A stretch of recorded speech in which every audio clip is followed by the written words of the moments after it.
Well, this has been a test, everyone. If you're still here, then you passed. If you have left already, then you didn't deserve to be here. So this is why good things come to those who wait.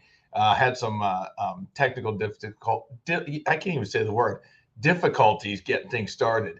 Um, but Margy's not here yet, so until she comes on the screen, I can blame it on her for everything. But no, I think we had some streaming issues. So sorry about the delay. If you're here, glad you made it.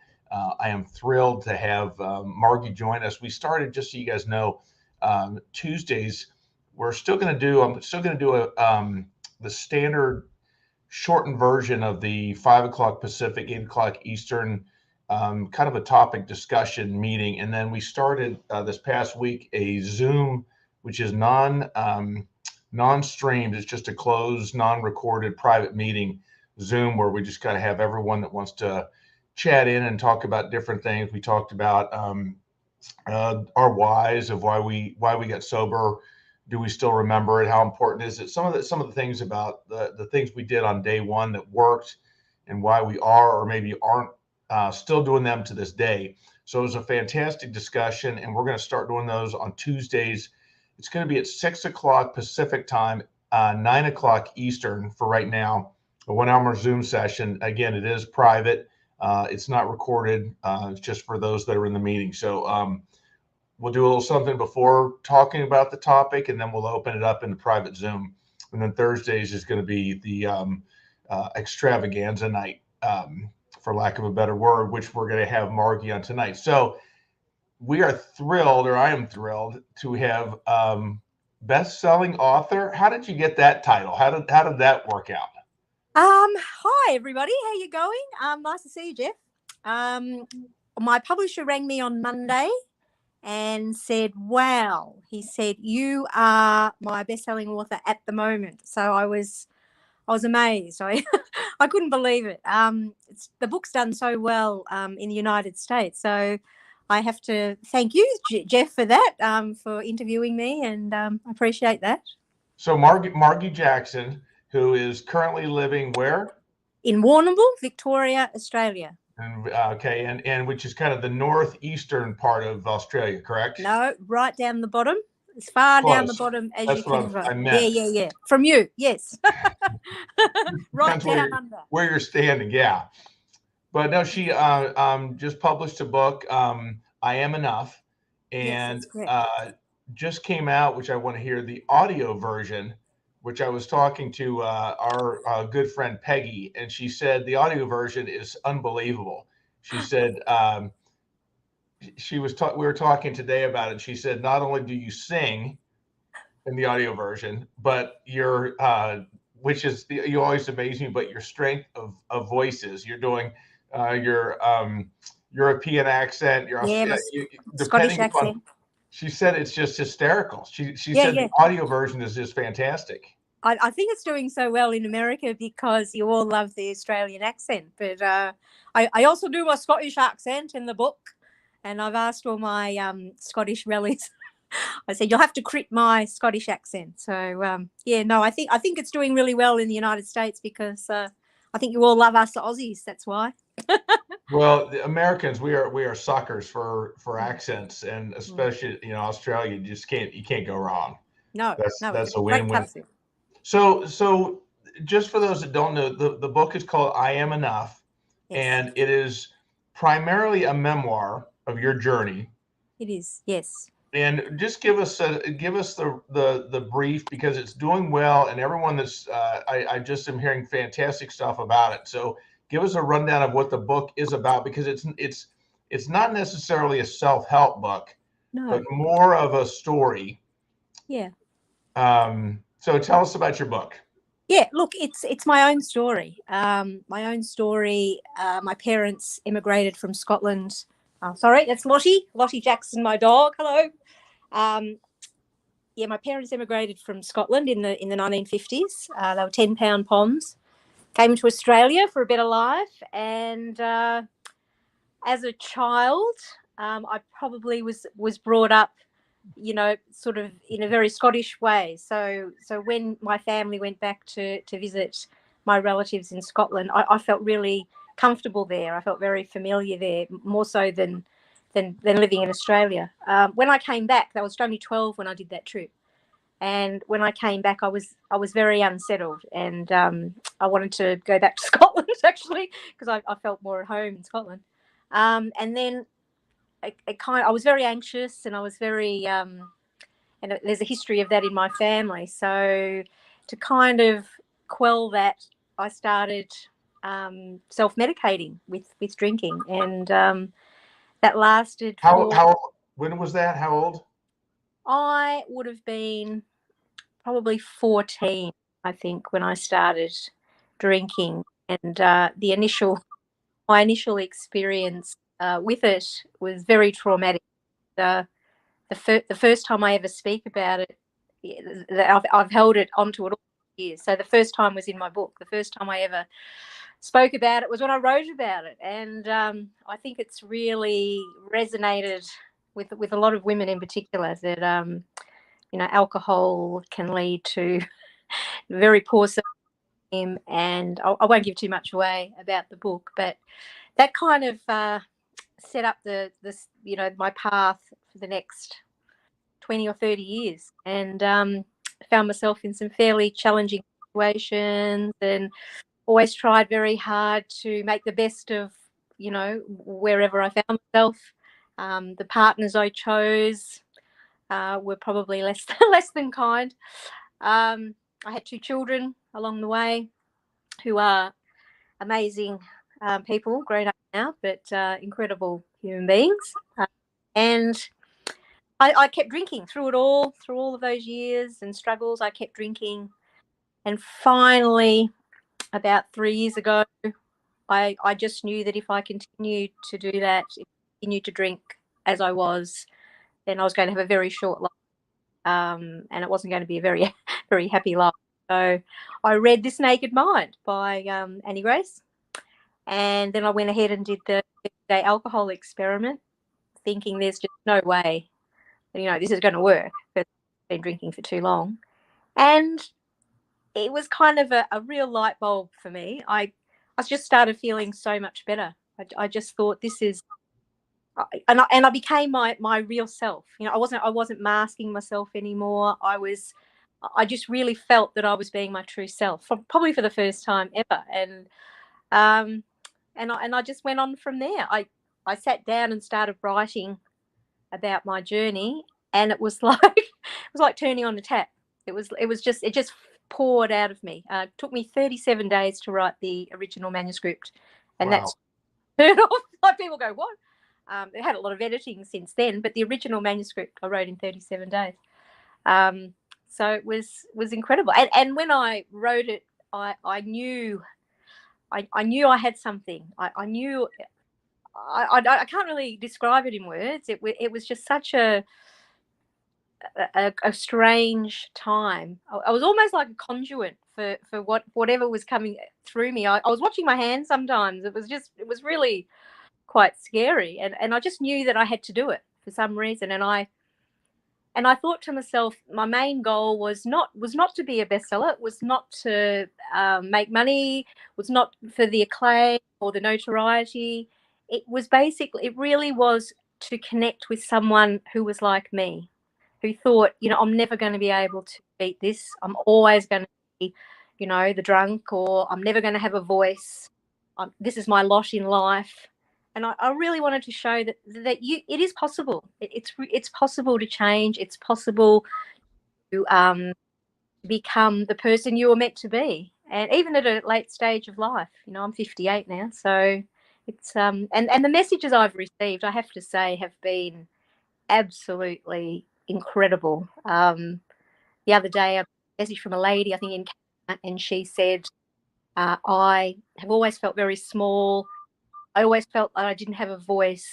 And when I read your book, it gave me courage to go and speak to my husband.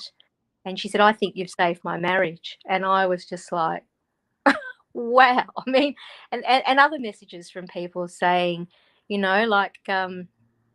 helped me so much. You've showed me that it is possible. So I'm really really happy about that. I really feel that it was worth get that one message from that lady in Canada. I achieved my goal. I found with my journey that when people ask me questions or prompt me about things, my response is they're hearing my response, but I'm hearing my response almost for the first time. So I'm almost kind of really, I'm listening intently to what I'm saying because it's stuff that I maybe not consciously aware of that's coming out, and I'm hearing it almost for the first time.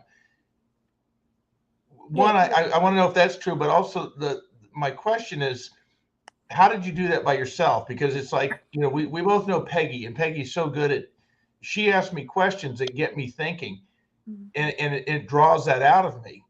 But how do you do that with yourself when you're writing your book? How do you get your own self to open up, I guess? Yeah, that's an interesting question. I have to say that, it was during COVID and lockdowns, and I was on my own for most of the time. Didn't have anyone visiting. It was a really lonely time, and my publisher, Ocean, did a live yesterday. And look, I'm not good at the. I'm not really. I'm an ordinary person. I'm not used to being interviewed, and I'm not used to all the stuff going on. It's quite surreal for me. But he said, yeah, he asked me the same thing. He said, you must have had such an incredible belief in yourself to do that. You backed yourself. And again, I can't really explain it. I just knew that I had to do it. Or maybe all the sum total of every experience I ever had, it led me to that point. And I just felt, I don't think I'd ever felt so passionate about anything in my whole life. And I just knew when I was doing it, I knew I was doing something that was important. And I have to be honest and say that there were a lot of naysayers, and I live in a very small community here in Australia. And I was talking to the mayor. I've known her for a long time, and she There's said, also the sheriff and the postman and the we don't, butcher. don't have sheriffs here actually in Australia, but no, I've known her for a long time. She's a lovely person. And I went to see her one day when I was writing it, and she's done some amazing things here, like really incredible. She's a very lovely person. And she said to me, "Now, I'm just going to give you a bit of advice. The place where it's very conservative, it's very you don't step outside your little box, in Warrnambool, in Victoria, Australia. So I don't know what kind of response you're going to get here." She said, "But it'll probably do really well, like in Melbourne, in Melbourne, and Sydney, and in the UK, and in the US." And I have to say I agree with her, because in the US you have a different way of the people, the congratulations and everything have just been incredible. Here people are regarded. They're a little bit more like, why has she done that? Like it's a pretty out there thing to do, to be so open about your life. So I've had a lot of naysayers, but quite a thing going on at the moment in regard to that. But I can't say too much about it. So I can't. She was right. She was absolutely right. That and I knew if I was going to do it, I would have to own everything that I say.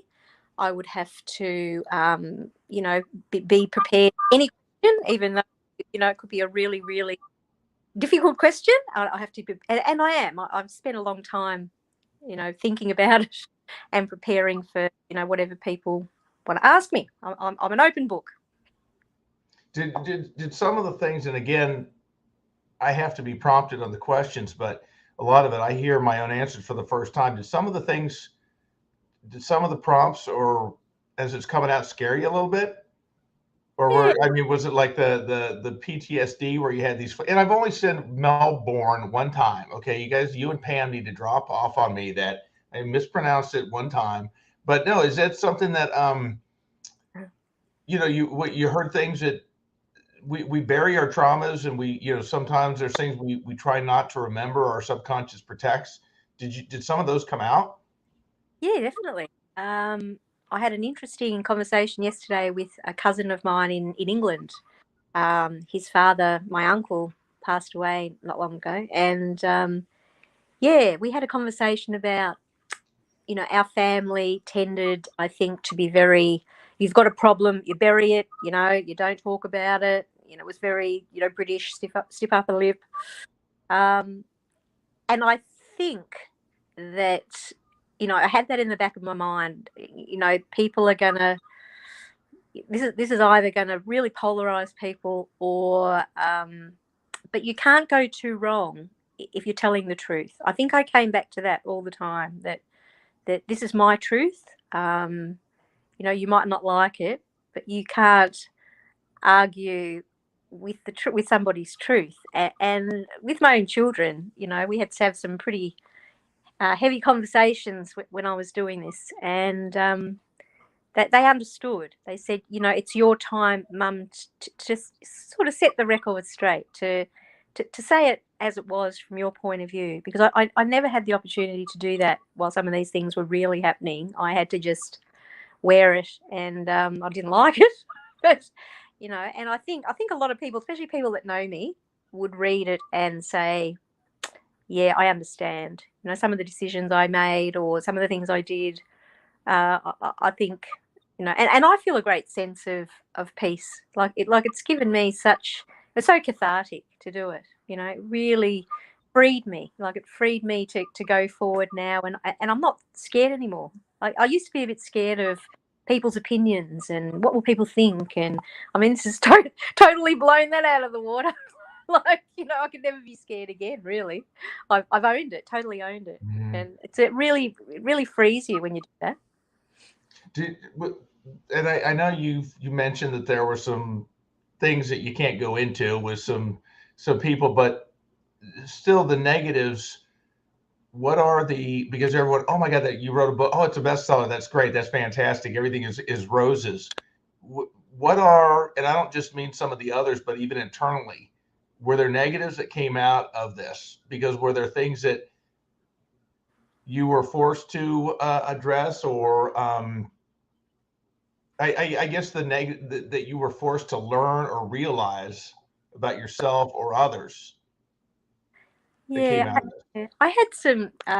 Well, I mean, I've got to, at this point, I have to say, Ocean Reef Publishing are my publishers, and as soon as I saw their logo, which was the sea, and my dad, he died 3 years ago, but as soon as I saw the logo, I just knew that was the publisher I was going to go with. There were a few, and I chose them, and I've got to say they were just magnificent. I couldn't have chosen a better. We had to have some conversations where I was self-doubting and saying, oh, I just don't think I've got enough courage to do this. And I remember the guy I worked with mainly, he's Josh. He said to me, look, there's a lot of great ideas in the cemetery, Margie. There's a lot of people who've always, who have a lot of regret. He said, don't get to the end of your life and you won't have regret if you are true to yourself. And gee, that stuck with me. I thought, as hard as some of it was, and there were times where I had to down tools and I'd just go and sit in another room and because I'd never, the things that I'd said had never come out of me before. So that's how raw some of the stuff is. No, I can't say that I don't regret it. I don't think I ever will. I think, look, if one person read it that was me 10 years ago, drinking herself to death in a terrible relationship, being abused, really not knowing what to do. If that person read the book and thought, I can leave this situation. I can change this. I might have to dig deep, but I can do it. And to see that someone else has done it, I think that's such a powerful thing to do. And I think at the stage we are now, more and more people are being honest and real. I think the time is over for like trying to impress others and I think honesty is going to be the big deal over the next, especially like in regard to sobriety as well. I had a talk yesterday with a lady who, she said that she put out something by accident on her public page, and I don't know what I'm going to do. Like, how embarrassing! And I said, I don't see it that way. I said, I see it as something to be really proud of. To be able to overcome, an addiction like alcohol, it shows a huge a huge strength. And I said, be proud of yourself. Every time I tell someone, people are just like, how did you do it? Like, wow. And you drank every day for 40 years. And I said, oh, pretty much. Yeah. I said, if I can do it, anybody can do it. What I got a couple things, and I'm going to get back to the how you did it. And I know you can just, if you want to say it's in the book, I understand. But how we're talking about therapists and in other discussions and how important that is. And I'm still struggling with that because I'm one of those. The therapist to me means I failed. I got to get someone else because I can't do it myself. That's Jeff's problem. But it's like if I have to go to a therapist, that's saying I have to. I've always been. I should be able to do it. Well, that's worked out so well in so many things in my life. When I've done it myself, yeah, great decision, Jeff, so many times. But how important for your recovery and how important for other people do you believe this process is? Because I guess I go back when on my day one, my problem was I drank too much beer. So all I got to do is take the beer away and everything's going to be perfect. And there's so much more. And how long does it take to bring that out? So how important for your recovery was the process of writing this book? Could you do it without that soul revealing that you went through? Actually, I was actually thinking about that this morning. No, I think it's been really important in my recovery, and with the naysayers, and I won't say who they are, but I have said to them, look, it might not be something that you would do, or and you might not understand it, but I needed to do it for myself. I needed to do it as sort of like this is what I did, and it's a really important part of moving forward for me and healing. I mean, just the sense of, when I wrote it, and I think that's the thing that's coming loud and clear back to me now is every time I read a review, it's so raw, it's so brutally honest. How can you be so brutally honest? And I thought, well, if I'm going to do it, I have to be. I have to be that honest. I can't. And I think that's resonated with people. I think that why it's done well is I think people recognise when someone's telling the truth. And yes, it is. A couple of very good friends of mine, one of them rang me up one night about 10 o'clock, and she said, oh, why didn't you tell me? She said, can I come over and give you a hug? I said, no, look, I'm okay. I'm fine. She said, but why didn't you tell anybody? And I said, at the time I couldn't.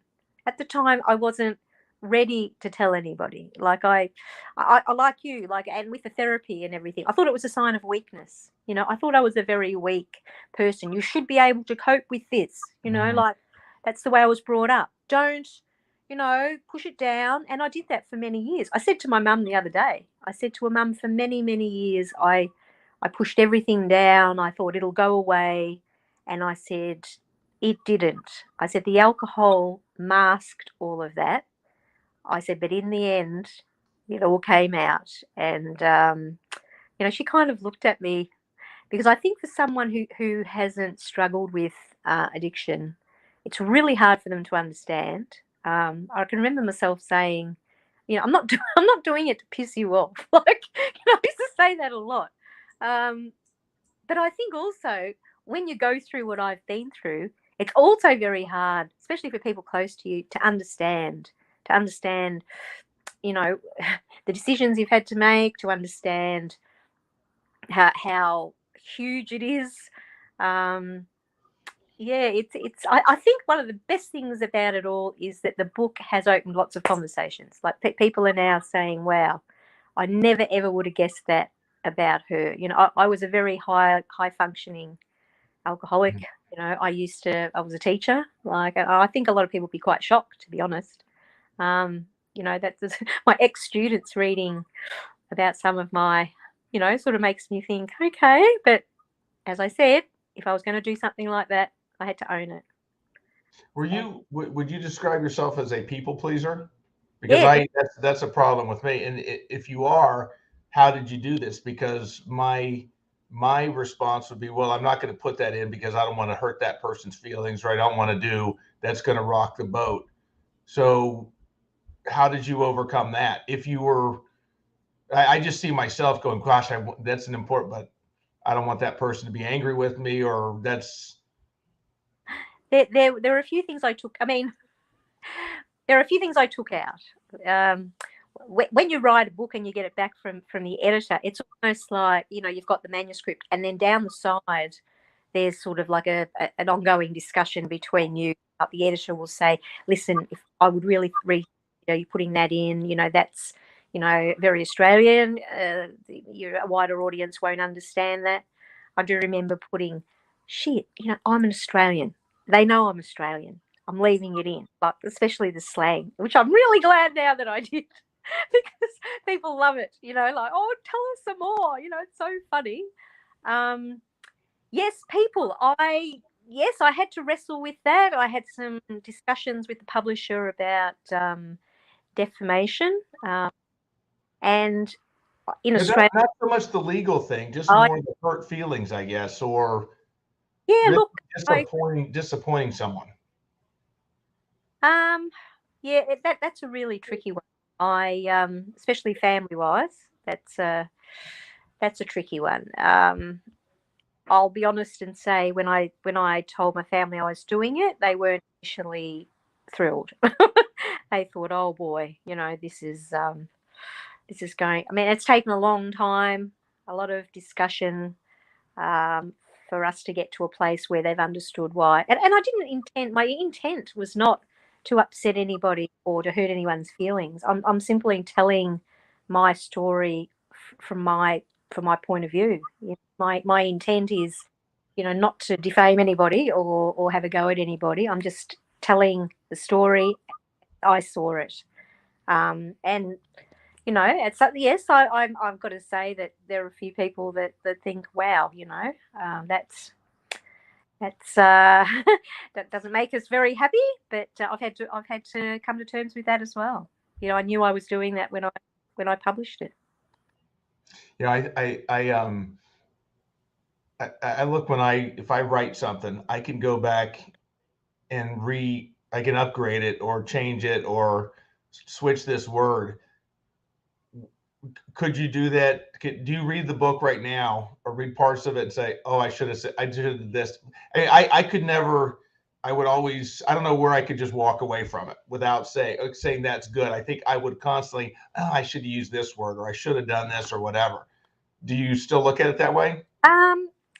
Oh, look, the editing process is really rigorous. Like, from that original manuscript, which I still have somewhere, to the final, you know, you refine it and you refine it and you reflect on, you know, is that what you want to say?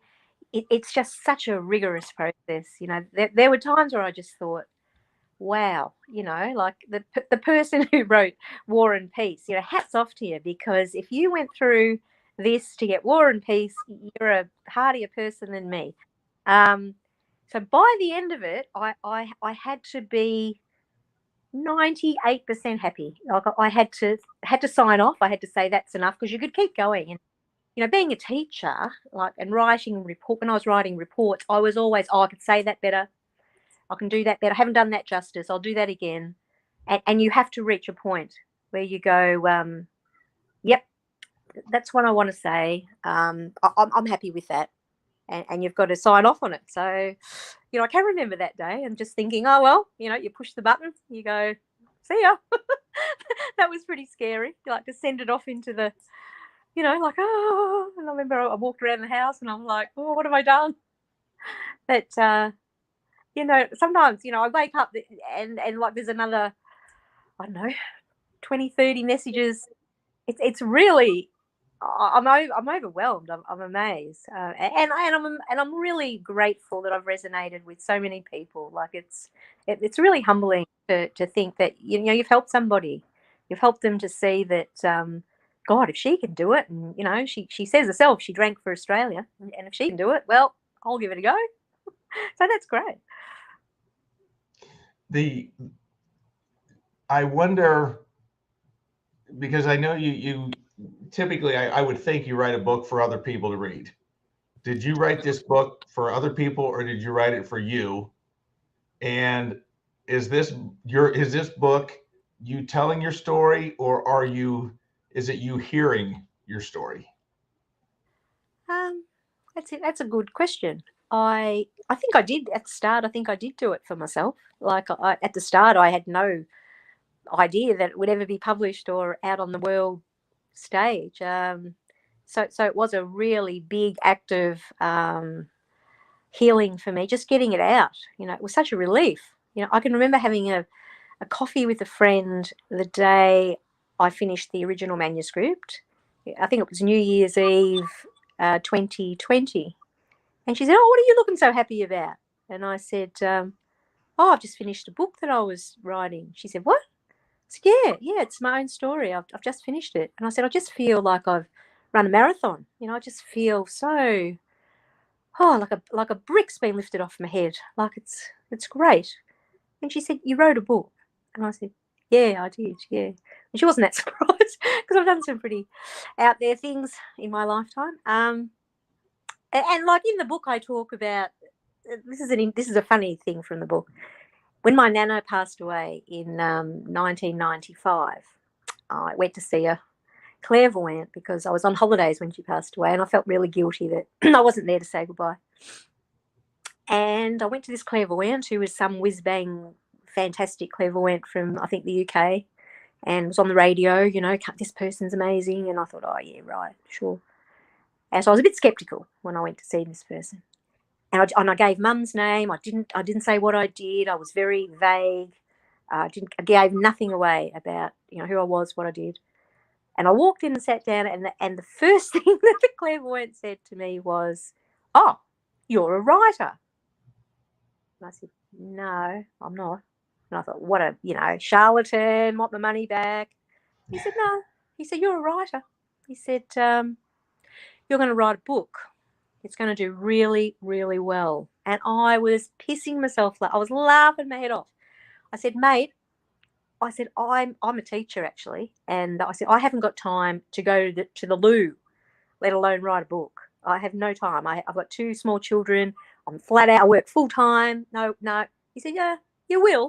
And I remembered that. And that was 27 years ago. And I thought of it the other day, and my kid said to me, "Mum, the book thing." Yes, the book thing. So it's a bit like, woo-hoo. So it came true. So I'm sorry, you weren't a charlatan after all. We need to find him again someday, Yeah, run probably, into him, thank him. probably be dead by now. He was pretty old at the time. So anyway, yeah, that's pretty weird. So when you read the book, do you hear yourself telling it, or are you listening to you, or hearing you? It's funny because Peggy really loved the Audible, and I think Peggy loved the Audible because of the accent. But anyway, I thought, oh, I'll have a listen to the Audible. Like it took me nearly a week to record it. It takes a long time to do it, and I was rapt being in a recording studio because I'm a singer, and and I always wanted to make an album. Yeah, you were in several rock and roll bands, weren't you? I was a rock chick, yeah, for a long time. Yeah, I was one of the first lead singers of a rock band. There weren't many back then in the 70s. No, Pat Benatar and Linda Ronstadt, and actually, I'm trying to find their address because I'd like to, because they're mentioned in the book, and I'd like to send them a copy. I mean, it's very hard to get their addresses, but I thought they'd really get a kick out of that, Anyway, also talking about, oh yeah, I listened to myself on Audible. I thought, oh, I know what it's, as an artist, listening to it's hard, but I really kind of enjoyed it. I thought, geez, you're not bad at this. This is quite good. So that's funny. And I started listening to it thinking, this is really interesting. And then I thought, God, you're an idiot. You wrote it. You stupid person. It was really funny, actually, because I forgot that it was my book, and I thought, this is quite good. That's great. Hey, that's probably the sign of a fantastic, success when It's funny. Oh, sorry. to get enthralled by your own book. That's pretty awesome. I thought, wonder what's going to happen next. Yeah, Peggy said it was like listening to a cast of like 8 different characters. She was, it was almost like it was multiple roles being played by different people. Yeah, well, people keep saying that to me. Like, actually, I was talking to a guy just on LinkedIn by accident, and he happens to be a screenwriter. And I said, I've just written a book. Would you be interested in reading it? And he said, yeah, Tommy someone his name is. And he was Hollywood, blah, blah. And someone said to me, look, I wouldn't laugh. It probably will get made into a mini series and or a Netflix show. And then I thought, oh, who do I want to play me? That was my next question. Who's it going to be? Well, it would have been Rebel Wilson, before she lost all the weight because of the accent. But now, I don't know, Nicole's probably a bit busy. Oh, that's funny. It would be really weird to see it because someone said this just lends itself so much to I can see it. They said I can see it in my head, and I've got some really good friends that live in Queensland, and they're all arguing about who's going to play them in the mini series. Like it's quite surreal. Like the last week or so, I wake up and I just because sometimes but with you it could be a musical. Could be a musical. Yeah, I've written 2 musicals before, actually, for children.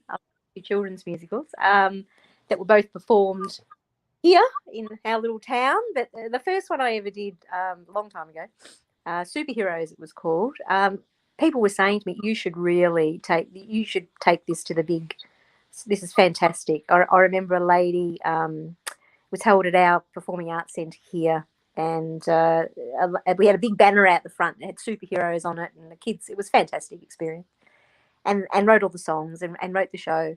And this lady was here on holidays. It's a holiday place by the sea where I live, and she was just here on holidays, and she saw the banner outside. And I was coming out from backstage at the end of the show, and she just grabbed me and she said, "That was the best show I've ever seen in my life." She said that. You need to do something with that. Tell me you're going to do something with that. And like we're a country town, like it just didn't know the people, or there was no internet or anything then. But yeah, everyone thought that it really was something quite special. It was something quite special. It's great. Even kids today, and they'd be, God, when was that? 87. So they'd be in their 30s and 40s now, and they still come up to me and say, "Oh God, I still remember doing that show. It was just the best year of my life." And I say, "Oh, thank you." Like when you hear things like that, it's really nice. What was your rock and roll day? Your favorite piece to sing? Gee, I reread a part of the book yesterday. It was my first wedding, and at the time, Pat Benatar was in the charts. So that's how old I am. And "Hit Me With Your Best Shot," I think, was #1. And we did it.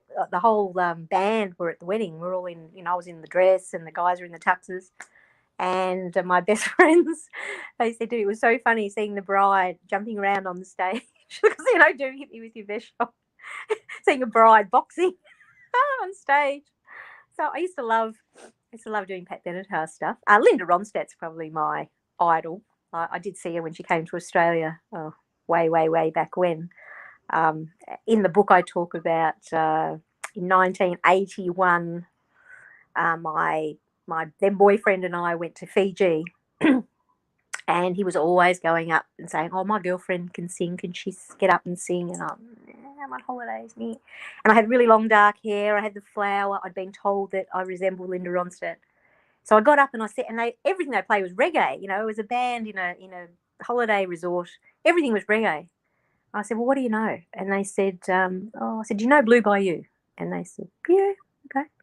So we did Blue Bayou. And the next day, this great big basket of fruit turns up in the room with, "Dear Miss Jackson," in sort of commas, "can you come down to rehearsal this afternoon, to perform again tonight?" And I'm like, "Yeah, all right." So I go down to rehearsal and they're all acting really weird. Like, people there with cups of tea and would you like a glass of water? And I'm like, yeah, right, sure. And what other songs would you like to do? Like, the Simple Dreams album was really big at the time. It's so easy to fall in love, and and all of Linda's. So we ended up doing a few Linda songs, and then the penny dropped, and I thought, I know what's going on. I said, look, my name is Margy Jackson. I'm Australian. Linda Ronstadt, she's amazing, and she's American, and she's a worldwide superstar. I'm not her. But the management offered me a 3-month season to pretend I was Linda Ronstadt. Oh, wow. To stay there and do. And I rang Dad, from Fiji. I said, "G'day, Dad. How you going?" I said, "I'm, where was I? At the Shangri-La Resort or something in Fiji. They want me to stay and do a 3-month season, and I want to do it." And I remember Dad, he said, "You're not doing that. You come back and you're going to finish your teaching degree before you're running off to join the band." That's what he said. So I had to come home. And I think to myself, I thought for years, I wonder what would have happened if I had have stayed there and done that. My life would have just totally been different. So it was a real sliding doors moment, yeah. But I've got some stories, yeah, a lot of stories. But I've had a very interesting. Do you have regrets on that? Beg your pardon? Do you have regrets that you didn't chase that? My dream was as a child, I wanted to be Australia's Linda Ronstadt. That's what I wanted to be. And I just loved music. I just loved it, right? Mum said I could sing before I could talk. I don't think I put that in the book, but I must say, I thought the other day to myself, I thought maybe it wasn't the music and regretting not following that. Maybe it all led to the book.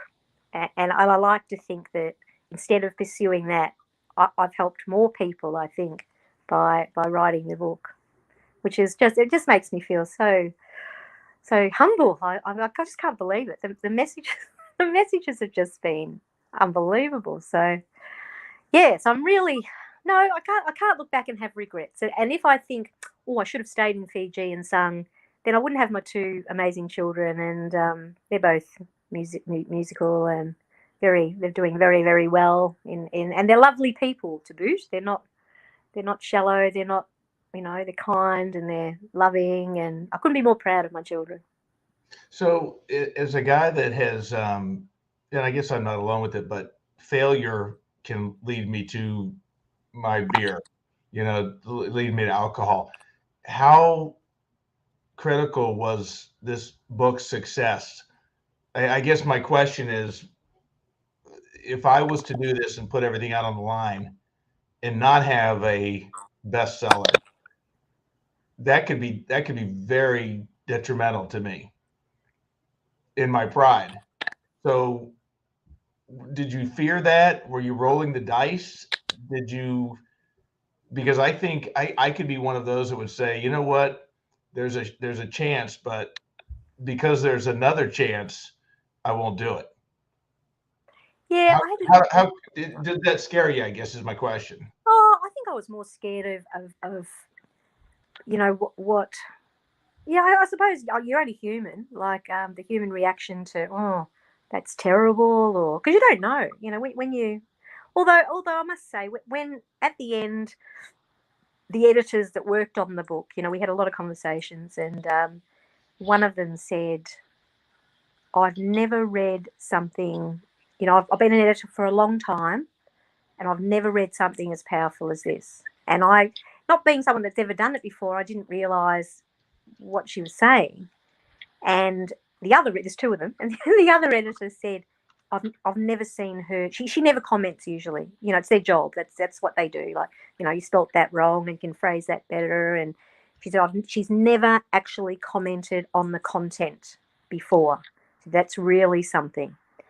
So when I heard that, I thought, okay. And I've been an avid reader like all of my life. I've always got 5 or 6 books on the go. I love reading. When I got the proof, and I was set up in the other room before, and I had the proof and everything behind me, but I had to move. But when I read the proof and I got to the end, I thought to myself, wow, I thought this is really good. I think you just know. And it was it's kind of hard though now, because I finished it and did all this a long time ago, and then all of the reactions now of people just reading it now, I can really understand what it's like for, to do a movie, say, and then, a year later people are raving about it, and you go, oh yeah, oh that was last year, because I'm actually already writing my second book.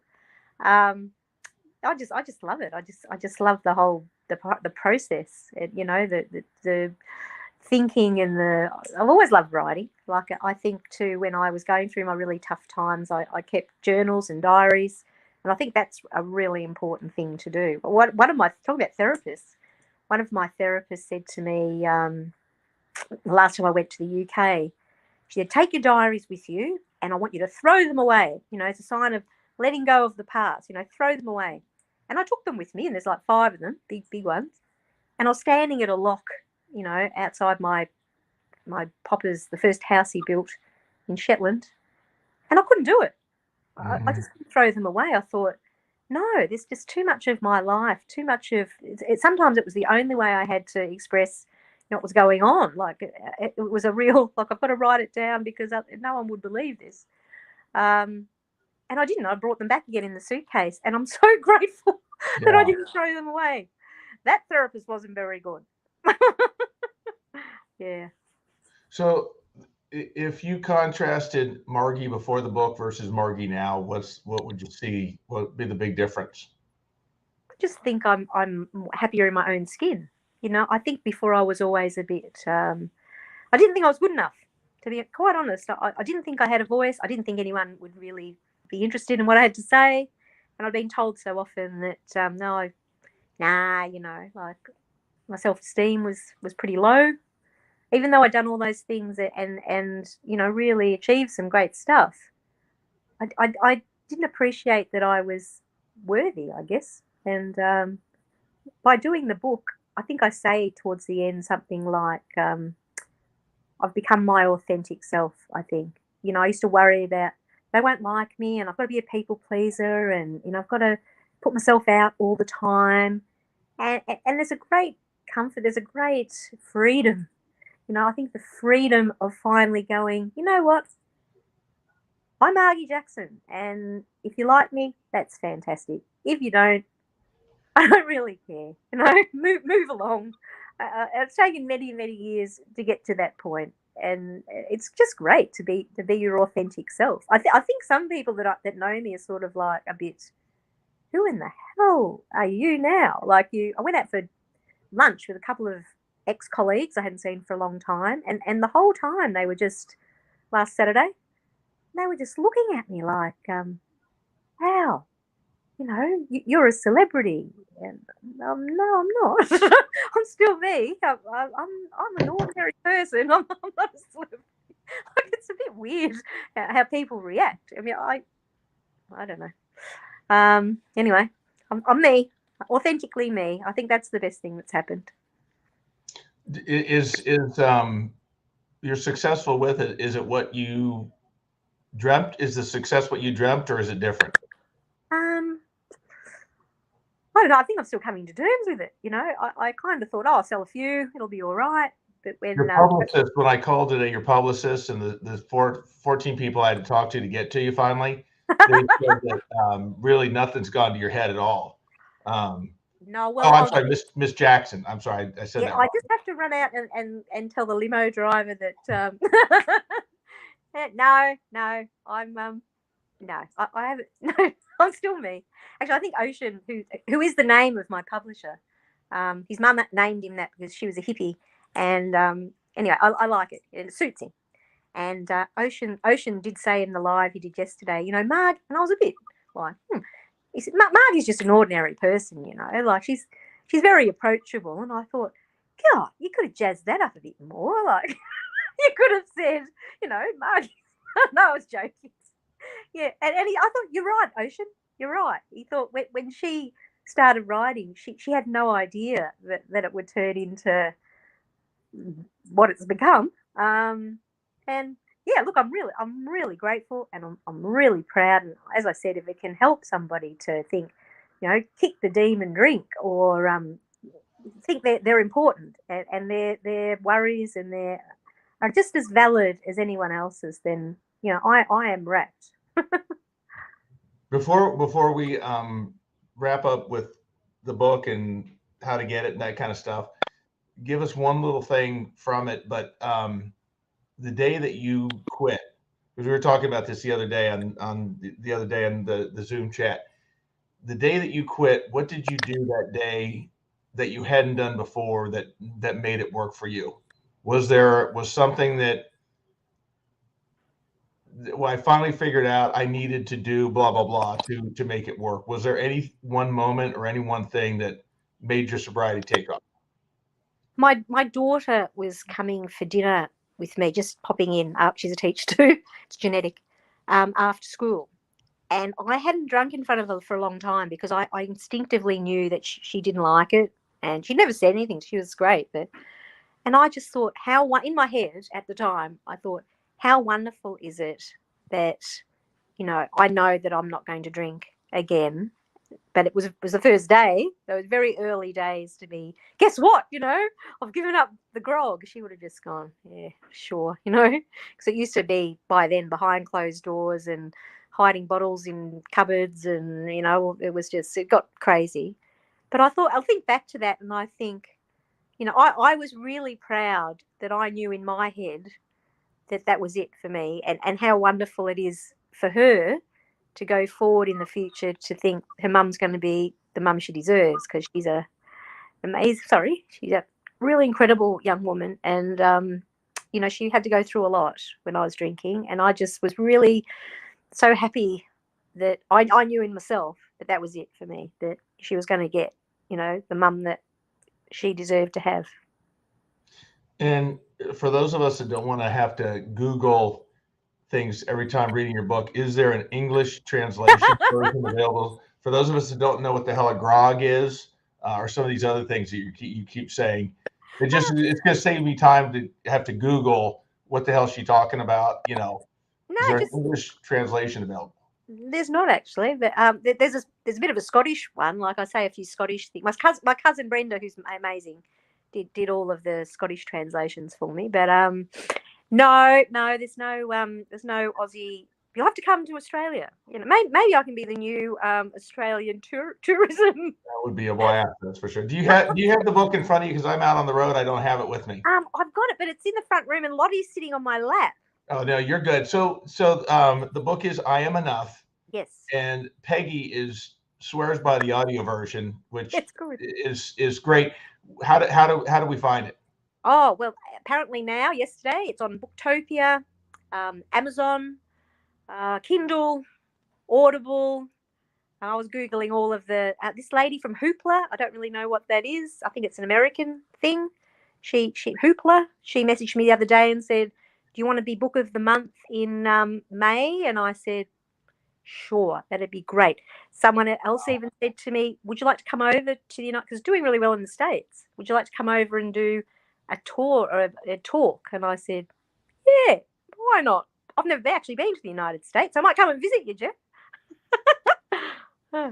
And you do have, there are 5 golden tickets in books randomly and a week with me in Warrnambool. Yeah, and I'll take you down to the breakwater and we go fishing. Yep, 5 people are going to come to Australia. That's fantastic. Well, I'm thrilled with you, and just thanks for being here. I'm so glad you joined us. Oh, thanks, Jeff. I finally got on. I'm using Mum's old laptop, and it's a dinosaur. It's over 10 years old, and it just wouldn't boot. And you can imagine the panic. I thought, right, I've got to go out to Harvey Norman, which is a electronics store, and I've got to buy the first thing I do. I know I'm out of my studio right now, so I've got everything laying around and trying to get stuff. And yeah, I'm in my lounge room. I had it all set up, ready to go, but well, next time. Yeah. Well, that's fantastic. Well, stay on for just a second. I want to discuss your free parting gifts. But thanks everyone. And so we'll be back on Tuesday. We're going to talk about, do you know what? I'll just finish with this, and something we're going to talk about you know, and this is probably an AA thing, but at meetings, they always, what do they serve at meetings for recovery meetings? Here in Australia. What are you always drinking? Yeah, we got coffee and bickies. Yeah. Coffee. And someone was, I was listening to a thing, and they were saying that coffee is not just to keep people awake. The purpose of the coffee is for someone that's new, that's coming into these rooms, that's scared to death, that's walking in for the first time, not knowing anyone, and having to, I'm here. That if everyone has a coffee in their hand, Yeah. when I have it, that brings me into the group. I'm now a part of the group because I'm doing something the rest of the group is doing. And the coffee is actually a little bit of a bonding. Yeah. Versus actually the caffeine in it, which it was interesting when I heard that, because it gives you something to kind of be behind. True. It's True. it was kind of interesting. So I always thought when you said that, I can remember, because I went to AA for 2 years, and I can remember the first time I walked in, like I was absolutely terrified. I really was. It turned out, and it's another long story, but it's in the book. Turned out that it wasn't really my thing. But yeah, gee, the stories and the people, just incredible. I mean, I know AA has just helped so many people. Like it's an incredible organisation. I've said this before, but to me, recovery, sobriety, whatever, it's a smorgasbord, and there's a whole buffet of options to grab from. And what's going on my plate is what's best for me, and what goes on your plate should be what's best for you. So I say pick and choose, and just my only advice is keep your eyes open. Don't grab what you don't want, but look for the things that are going to feed you. Exactly right. I mean, everyone's different, and there's going to be a method that suits you that might not suit me, and I'm just really grateful for Annie Grace. I think without Annie, and I sent her the book a couple of weeks ago, so it'd be interesting to see. I'm going through her course right now. Are you? Yeah, I'll be in ends up in June, but to become a coach, certified coach. I love the program, and there's so many. I've met some fantastic people, through this little deal, and some of the concepts of. I'm really excited about it. I'm having a lot of fun with it. That's fantastic. No, Annie's I couldn't believe it. The day that I got the email saying, yeah, look, I'll endorse your book, I could not believe it. I thought she's the real deal. Like she's not fake. So I sent her the book a couple of weeks ago, and I said, hey, Annie, thank you so much for, more importantly, saving my life, and and endorsing my book. I mean, you didn't have to do it, and I mean, it's ensured that it's going to do quite well just by having Annie, because I know she's huge in the United States. When you say a name in Australia, it's not so. But and Claire Pooley, who's English, she said to me the other day, well, you can be the Australian one. We've got Annie in the United States, you've got me here in England, and you can be the Australian. I said, sure, fine. Yeah. Still sinking in. It's a bit surreal. But, every day that I'm in this, recovery, alcohol-free lifestyle, whatever you want to call it, the portion that is just alcohol is smaller and smaller of what I'm getting out of this. Exactly. That's what I did this just because all I want to do, my only goal is to be able to not drink alcohol today, and everything else will be, and that's just one iota of what I've gotten from this. I know. Every day I think it gets better and better, and I think, how can it, you just open up a whole new world for yourself, and it's just fantastic. Walking on the beach now is like, why didn't I realize before this? Fantastic, like the waves, the way they, like everything. And it's not like pink cloud moments all the time. I mean, I have them a lot in the first probably 6 to 8 months, and life does settle back down into, and you have your problems. Your problems don't miraculously go away because you don't drink, but you're clear-headed, you're present, and you become, you're proud of yourself. I think I'm proud of myself, which is really good. I never thought it would happen. Ooh, yeah, that's for sure. All right, well, look, hang on there, and thanks so much for being here, Margy. I am enough, and So glad to see you. All right, Thank you. everyone, take care, and we'll see you Tuesday evening. Take care. Bye. See ya.